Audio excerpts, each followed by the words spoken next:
So we got the cylinder head back for the 70 BGT we were working on, and it turned out to be cracked, so we got a replacement head.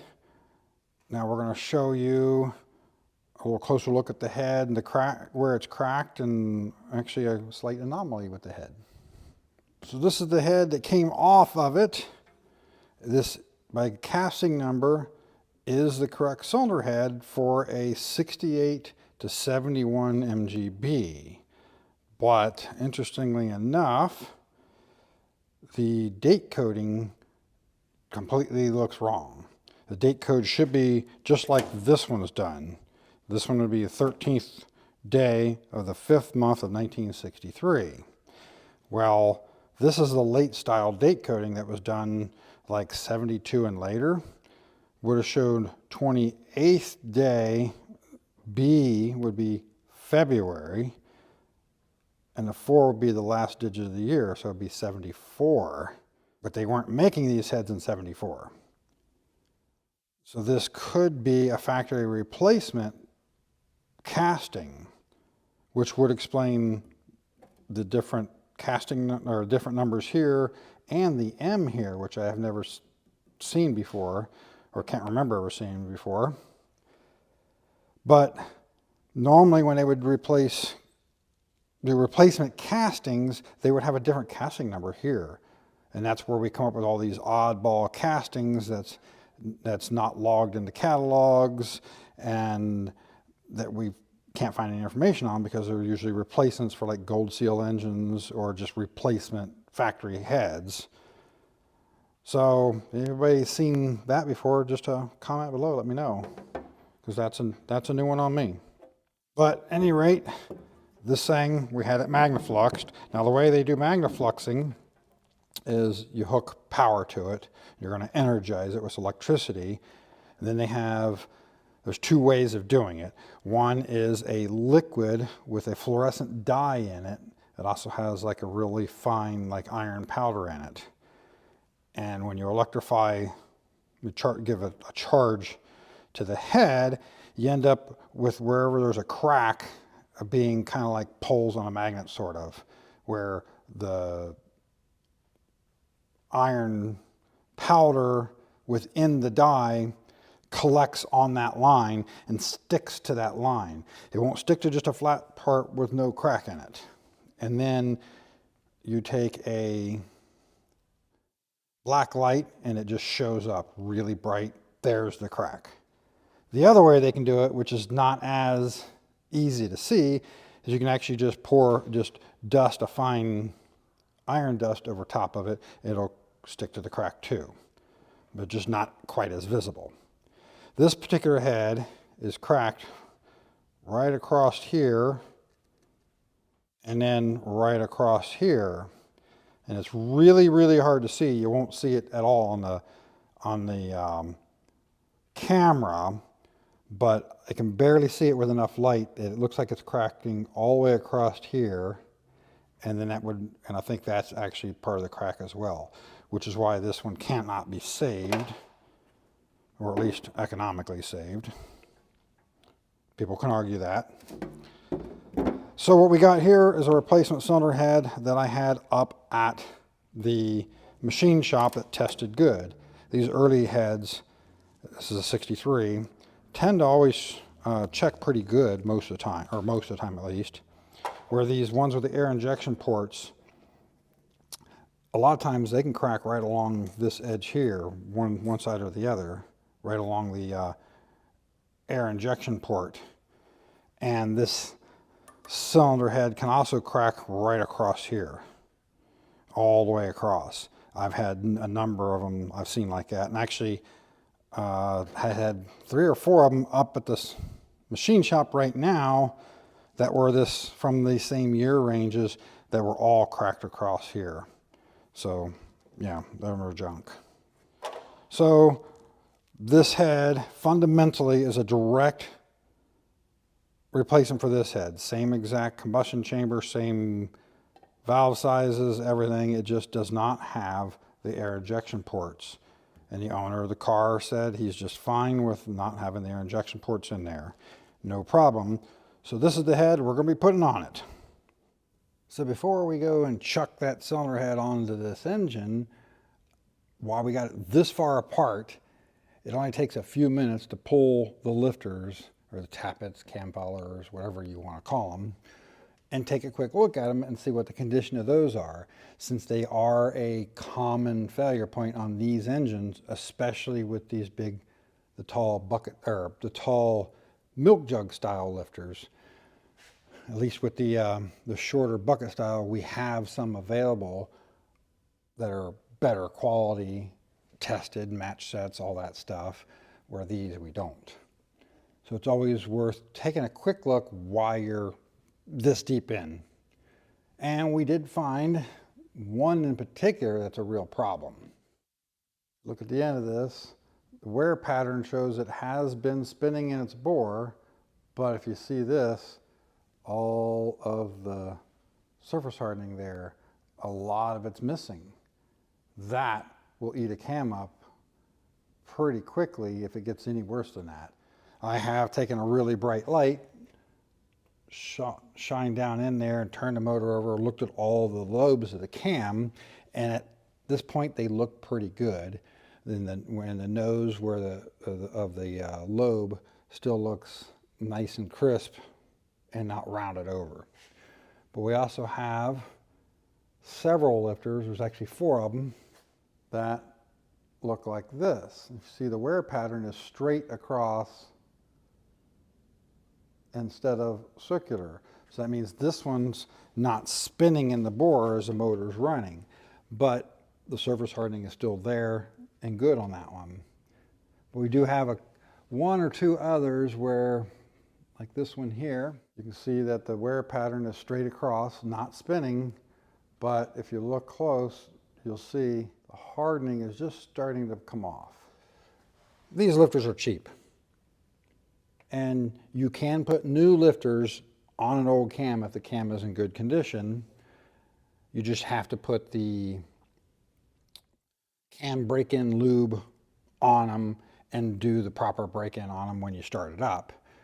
But you never ever put used lifters on a new cam. That's a recipe for disaster. You will wipe a cam.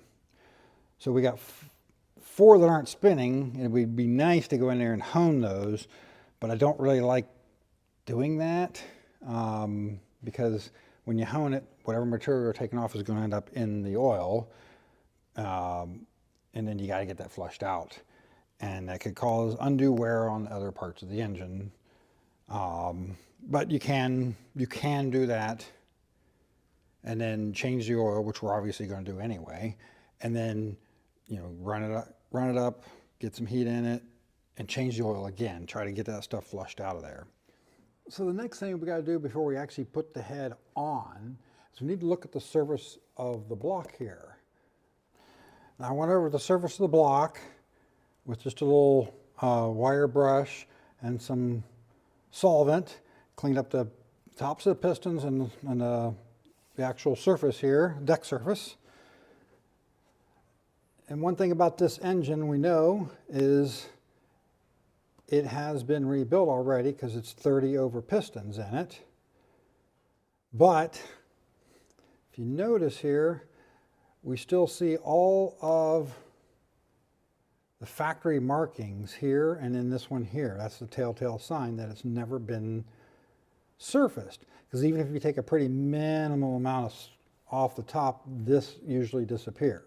Now, why anybody would rebuild one of these things, take it clear down to the bare block, take it to the machine shop, bore it, and not skim that is beyond me.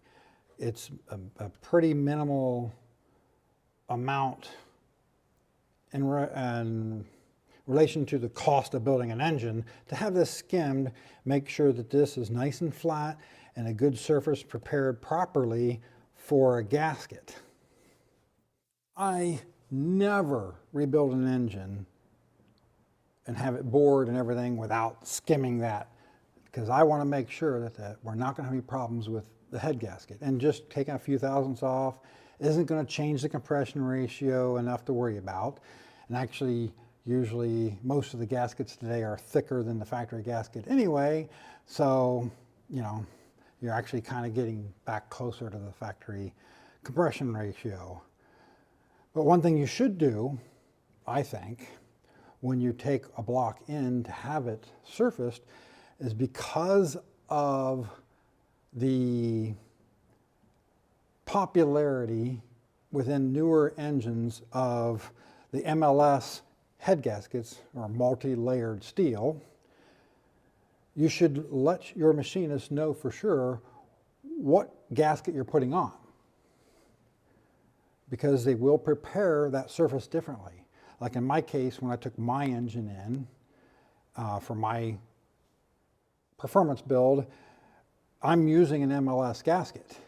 Now I explained the reasons why in my final machining decisions video, but they will prepare the surface differently for an MLS gasket than they will for a composite gasket, which is the composite gasket to be like the Cobalt, the Payan, and others just like that, because they'll run the cutter at a different speed across there to give a different surface finish. You want it a little bit smoother for an MLS gasket.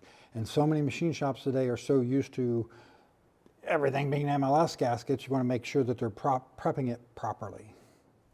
So with all this stuff clean, we noticed that the two center cylinders, the tops of the pistons actually look slightly different than these. They're darker.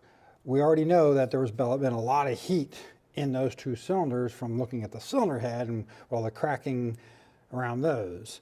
So I want to check this surface, make sure it's nice and smooth, and we know that it's a bit rough in here even after cleaning it, which is a lot of carbon and stuff right in here. But with the gasket and stuff, we probably did see some transfer here. So I'll probably end up going over the surface of this and prepping it, doing pretty much the same thing I did with the old boat tail speedster, to just check this, make sure this is flat, no high and low spots, and clean it up properly. So the deck of the block cleaned up well enough. So I got the cylinder head on, it's all torqued down, ready to lash the valves. Now I know this isn't the right red for this year car. This is actually the Mgbgt series red, but it closely matches what's on the engine block, so that's why I went with it. So as part of the exhaust system work that this car originally came in for, it's getting this header put on it.